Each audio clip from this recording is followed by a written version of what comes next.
এই তো জীবন, চিন্তা করে কি হবে? একটু খুশি নিয়ে বেঁচে থাকি না, কি আছে? দুঃখ তো প্রত্যেকটা ক্ষেত্রে আছে। একটু খুশি নিয়ে বাঁচার মানেই তো জীবন। সব কিছুই মহাদেবের ইচ্ছাই চলে। একটু খুশি, একটু হাসি নিয়ে আমরা জীবন চলতে পারি। বাদ বাকিটা মহাদেবের উপরই ছেড়ে দিই, তিনি সে উদ্ধার করবেন। ওনার আদেশ ছাড়া একটি পাতা নড়ে না। তো বাদ বাকিটা তিনার উপরেই ছেড়ে দিই, উনি ভালো বুঝবেন।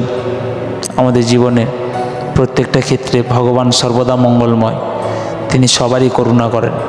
বাদ বাকিটা মহাদেবের উপরেই ছেড়ে দিই, তাই না?